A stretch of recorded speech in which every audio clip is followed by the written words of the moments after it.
Buonasera, benvenuti a questa edizione del nostro telegiornale. Vediamo subito le principali notizie. A Siracusa il G7 su agricoltura e pesca, al forum dei paesi africani, i temi del credito e dei cambiamenti climatici. Primo obiettivo, la sicurezza alimentare.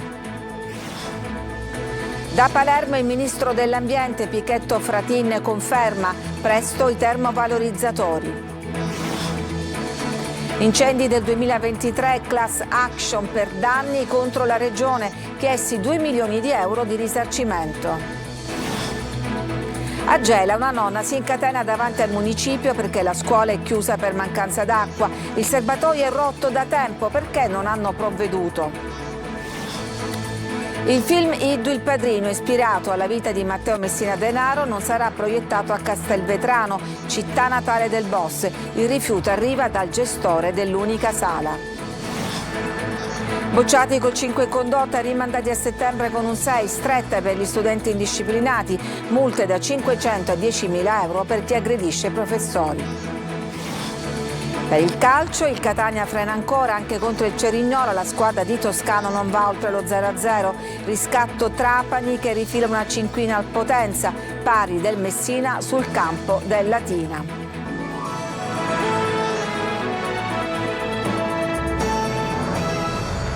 Dunque è entrato nel vivo il G7 a Siracusa dedicato ad agricoltura e pesca. Nel pomeriggio il forum dei paesi africani. Ci colleghiamo subito in diretta da Ortigia con Roberta Lunghi.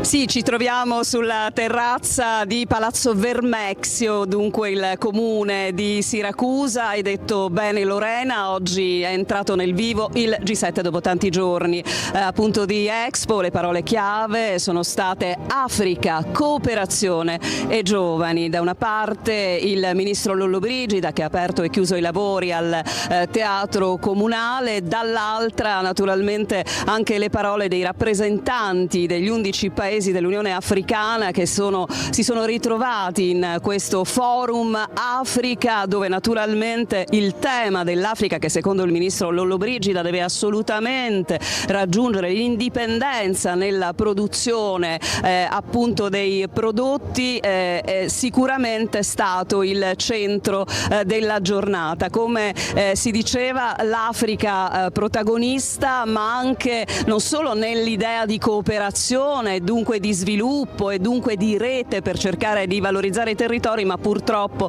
sono risuonate dolorose anche le parole appunto del direttore, del presidente della FAO, che ha detto in Africa una persona su 5 patisce gravemente la fame. È un trend in crescita che porterà ad aggiungere circa 10 milioni di persone nel 2025 a quelle già esistenti. E sulle problematiche del settore noi abbiamo un contributo del Kenyota, rappresentante appunto mondiale dell'organizzazione dell'agricoltura di quei paesi. Lo sentiamo. Un incontro come quello di oggi innanzitutto è importante perché gli agricoltori sono qui, hanno un posto intorno al tavolo delle decisioni, hanno la possibilità di esprimere i loro bisogni e di comunicarli direttamente ai ministri, al ministro italiano che ha la presidenza di turno. Per gli agricoltori africani le problematiche sono innanzitutto il cambiamento climatico, costruire un futuro di resilienza, stanno soffrendo, sentendo le conseguenze. Seconda questione assolutamente vitale è garantire l'accesso al credito e poter investire. Il costo del credito in Africa è estremamente elevato. Terzo, attrarre giovani in agricoltura e infine occuparsi dei servizi sociali, della parte di inclusione per gli agricoltori e le loro famiglie. E questo forum si è concluso intorno alle 17:30, il forum Africa, concluso appunto dalle parole del ministro, e poi insomma quello che si può definire il momento di chiusura di questa giornata, che ha permesso di di riempire in ogni ordine di posto, in ogni spazio, la Piazza Duomo qui a Ortigia, ed è lo spettacolo che in questo momento sta andando in scena. Ce l'abbiamo alle nostre spalle, magari vi arriva anche qualche nota della fanfara della Polizia di Stato. È stato accolto appunto anche l'arrivo del capo della Polizia, che si è ovviamente seduto in prima fila accanto al ministro Lollobrigida. Domani continuano i lavori al Castello Maniace, che sarà blindatissimo. In serata Eleonora Bagnato presente al Teatro Greco con l'arrivo del neo ministro alla Cultura. Giuli, ti restituisco la linea. Sì, grazie Roberta Lunghi, ma continua la passerella dei ministri, non soltanto a Siracusa. A Palermo c'è stato infatti il ministro per l'ambiente Gilberto Pichetto Fratin, che ha confermato presto ci saranno i termovalorizzatori in Sicilia. Marco Gullà.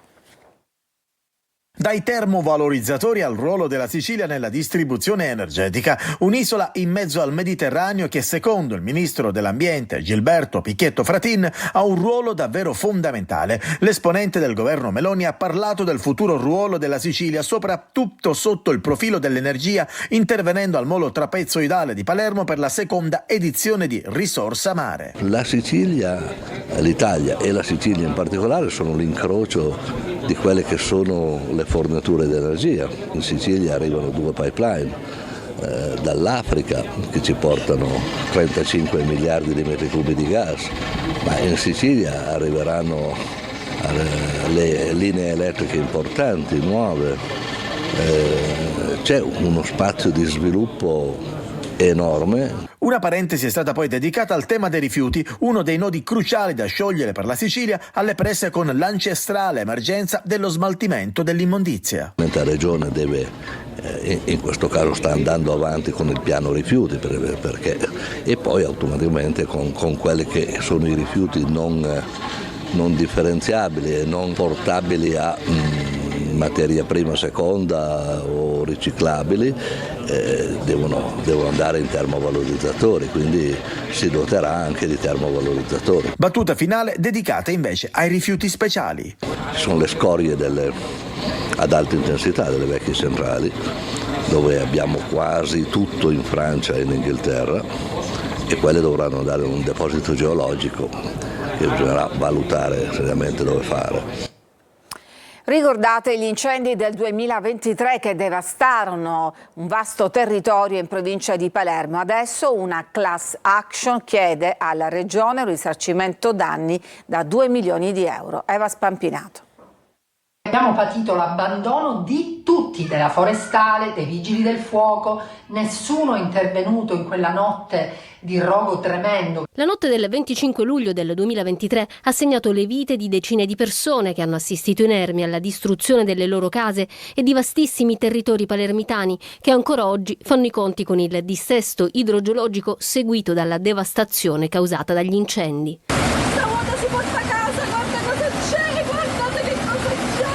Adesso 18 persone che hanno subito enormi danni ad abitazioni e attività commerciali, unite insieme in una class action promossa dall'associazione Isola Fenice su impulso della chef palermitana Bonetta Dell'Olio, chiedono un risarcimento danni alla regione siciliana per 2 milioni di euro. Siamo stati ricevuti addirittura dal presidente Schifani, il quale ci disse: non vi preoccupate perché non vi abbandoneremo. L'atto di citazione nei confronti della regione è stato depositato in tribunale a Palermo dallo studio legale Parmigiano e Associati.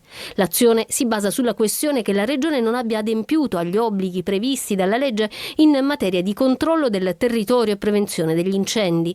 I territori colpiti sono quelli di Cefalù, Gratteri, Gibilmanna nel Palermitano e poi ancora diverse zone del Trapanese nella provincia di Messina. L'IRFIS fa il bando con una cifra veramente ridicola, perché 50.000 alle prime case, 25 agli altri, alle seconde residenze, e ci comunica che noi eravamo rimasti esclusi perché appunto non avevamo diritto a nessun risarcimento danni. La lotta di Bonetta Dell'Olio, che dell'amore per il territorio siciliano e i suoi prodotti tipici ha fatto non solo un lavoro ma anche una missione nella divulgazione dell'importanza della cura della biodiversità, non si fermerà qui. Noi pretendiamo di essere assistiti nel paese più tassato d'Europa, non ci potete trattare così, no? Intanto continuano le proteste contro la mancanza d'acqua. Sentiamo la rabbia di una nonna di Gela, Gerri Italia. 8° giorno di protesta a Caltanissetta, dove un centinaio di cittadini si sono radunati davanti alla sede di Caltacqua, la società che gestisce il servizio idrico. I manifestanti chiedono chiarezza sui turni di erogazione dell'acqua e la rescissione del contratto con la società, dopo settimane di caos. Alcune aree, come Contrada Nishima, non ricevono acqua da 3 mesi. Durante la protesta una donna ha avuto anche un malore ed è stata soccorsa da un'ambulanza. Il sindaco, Walter Tesauro, è intervenuto per calmare gli animi, mentre la polizia ha bloccato il traffico nella zona. Intanto un vertice in prefettura ha visto la partecipazione di Caltacqua e Siciliacque, che si sono impegnate a ripristinare la fornitura entro la settimana. Anche a Gela la situazione è ancora tesa. Nei giorni scorsi, nonostante la turnazione a giorni alterni sia stata ripristinata, una scuola è rimasta senza acqua, spingendo una nonna a incatenarsi davanti al municipio. Come mai se è arrivata l'acqua sabato e domenica la scuola era chiusa, lunedì mattina non c'è acqua?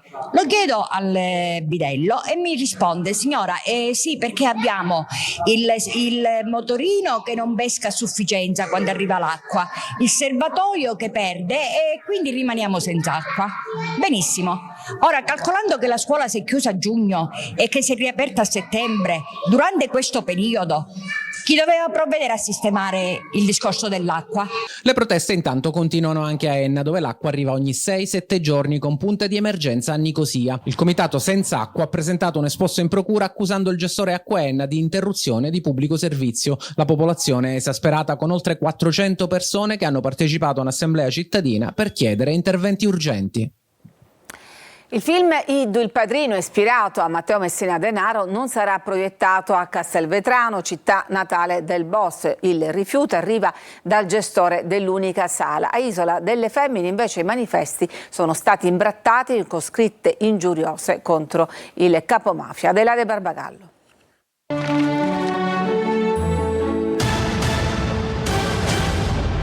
Sono scene di Iddu, l'ultimo padrino, il film sulla storia di Matteo Messina Denaro, catturato a Palermo il 16 gennaio 2023 e morto il 25 settembre dello scorso anno. Uscirà in tutte le sale italiane, ma non a Castelvetrano, città natale del boss. Il netto rifiuto è arrivato dal gestore del cinema Marconi, Salvo Baccarino. Non interessa, non mi riguarda, tuona lapidario. Perché questa chiusura netta? In parte, invece, il film lo riguarda molto da vicino. Uno dei 2 personaggi principali della pellicola, Catello, interpretato da Tony Servillo, si rifà proprio alla figura del padre Antonio, arrestato e condannato per traffico di droga, morto nel 2021. Era stata accolta la sua richiesta di revisione della sentenza e si era messo a disposizione dei servizi segreti per la cattura del super latitante Messina Denaro. A questo scopo aveva intrattenuto una lunga corrispondenza con il capomafia. Io sono una vittima, io sono innocente. Sei morto, come il tuo amico Don Gaetano. Ha ragione il gestore del cinema, afferma Giuseppe Cimarosa, da noi raggiunto al telefono. Cimarosa è parente di Messina Denaro, ma si è sempre dissociato dalla famiglia del boss e non ha mai voluto avere a che fare con la mafia. Nel film, spiega, si descrive come figura ambigua Antonio Baccarino. Sarei d'accordo se si mettesse in ridicolo il boss. Perché gettare ombre su altri? Siamo certi che Baccarino non sia stato vittima del sistema? Occorre far emergere la verità sulla non cattura di Messina Denaro, cercato a lungo e mai trovato, pur vivendo alla luce del sole. Certe storie non vanno romanzate, chiosa. Ma alcuni vorrebbero che il film venisse proiettato, tra loro il sindaco di Castelvetrano, Giovanni Lentini, che dice di voler convincere il gestore del cinema a cambiare idea. La Guardia di Finanza di Catania ha azzerato un'organizzazione che rivendeva droga a Malta e riforniva le principali piazze di spaccio di Catania e Siracusa.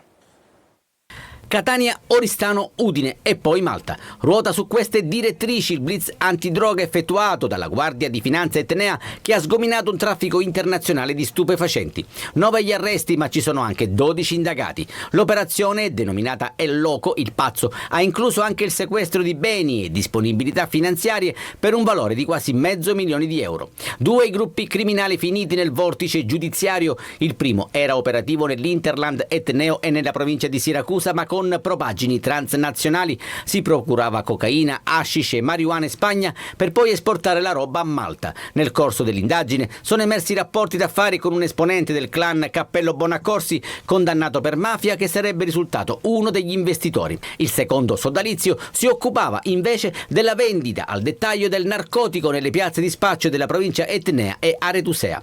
Uno degli indagati sarebbe stato il collante tra le due bande. Nell'una avrebbe svolto il ruolo di longamanus per l'esecuzione degli ordini, occupandosi prevalentemente dei viaggi e della logistica di spedizione e trasporto dello stupefacente. Nell'altra, quale promotore, si sarebbe stabilmente occupato della cessione delle partite di droga approvvigionate dalla Spagna agli altri criminali per la successiva gestione della vendita al dettaglio. Complessivamente sono stati sequestrati 18 kg di cocaina, 41 kg di hashish e 50 di marijuana. Ci fermiamo, c'è una pausa per la pubblicità, torniamo subito dopo per parlare tra l'altro delle nuove regole a scuola con il 5 in condotta, che equivale a bocciatura. A tra poco.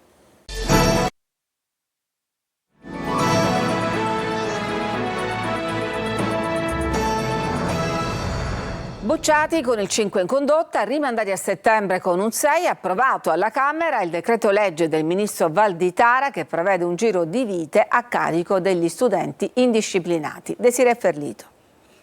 Tempi duri per i bulli a scuola, niente promozione senza la sufficienza in condotta. Approvato alla Camera il decreto legge del ministro dell'istruzione Valditara. Bocciati automaticamente se il voto in condotta sarà di 5 o inferiore, rimandati a settembre con il 6. Quanto hai in condotta tu? Io ho 10 in condotta. Sì, però dal mio punto di vista nel momento in cui un ragazzo ha un voto di condotta inferiore, il vero ruolo lo ha la scuola e l'istituzione scolastica per riuscire a condurre la persona ad avere un voto di condotta maggiore. Io personalmente non sono d'accordo, poiché molte persone possono avere delle carenze dal punto di vista del comportamento, che sicuramente è una questione prioritaria, però ovviamente possono anche avere un rendimento scolastico ottimo. La linea della scuola non credo debba essere questa, non dovrebbe punire, sanzionare. Il voto sul comportamento inciderà anche sull'ammissione all'esame di maturità. Si potrà ottenere il massimo della votazione finale, 100 centesimi, soltanto se il giudizio in condotta sarà pari almeno a 9. Personalmente, essendo un ragazzo uscente appunto con la maturità, non avere il credito massimo solamente prendendo un 9. A carico degli studenti responsabili di aggressioni a danno di dirigenti scolastici, docenti e personale scolastico, multe da 500 fino a 10.000 euro. Un decreto repressivo nei confronti dei ragazzi, dimenticando che innanzitutto la scuola è un'agenzia educativa, non repressiva. Che hai combinato per avere 6? No, nulla, semplicemente è normale magari essere un poco più agitati, sempre nei limiti del rispetto verso i professori e verso l'istituzione scolastica. La scuola riparte dunque dalla disciplina in una generazione dove a volte essere un bullo vuol dire essere leader. Il governo prova a raddrizzare i ragazzi indisciplinati. Da quest'anno ho deciso di provare a riscattarmi, essendo l'ultimo anno. Un 17enne di Paternò in provincia di Catania, in preda ad una crisi di nervi, ha manifestato a proposito di suicidi con un messaggio ad un coetaneo residente all'estero con il quale giocava online. Quest'ultimo, preoccupato, ha avvertito la polizia del suo paese, che a sua volta ha fatto intervenire l'Interpol. I poliziotti del commissariato di Adrano hanno trovato il giovane a casa, era tranquillo in compagnia della madre, ma ha confermato quanto accaduto. Catania, fanalino di coda tra le grandi città italiane per il verde. Alberi e giardini occupano solo il 22% dello spazio urbano. Alberi e giardini occupano soltanto il 22% dello spazio urbano. Se la matematica non è un'opinione, l'ultimo posto di Catania tra le 12 grandi città prese in esame, i dati si riferiscono al 2022, certifica la scarsa propensione green della città etnea.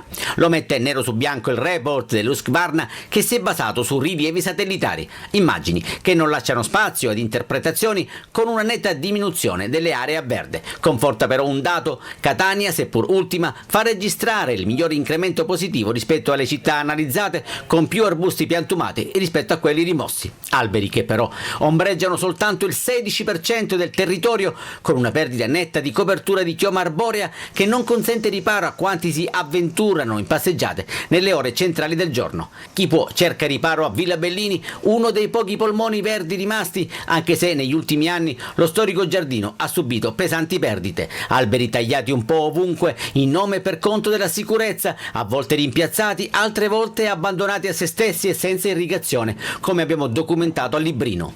Catania brilla invece alla voce verde incolto, con rigogliosi cespugli che ricoprono strade e marciapiedi. Non è esente il cimitero di via Aquicella, che di monumentale ha anche la vegetazione che invade loculi, cappelle e vialetti. Pubblicità e poi la pagina sportiva a partire dal pareggio del Catania.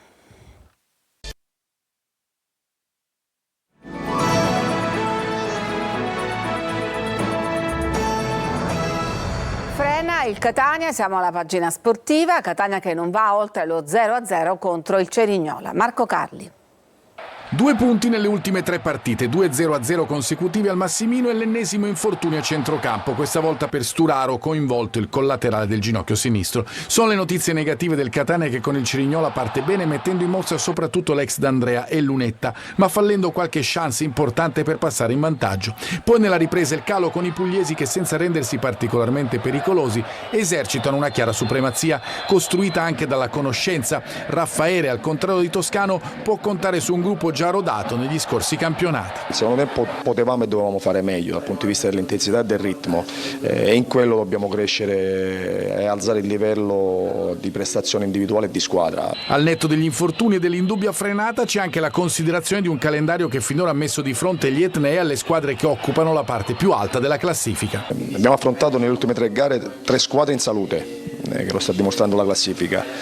Noi probabilmente è un periodo non fortunato sia per le occasioni sia per gli infortuni. Fra le note liete della serata del Massimino il movimento di D'Andrea, che ha messo alle spalle l'infortunio estivo.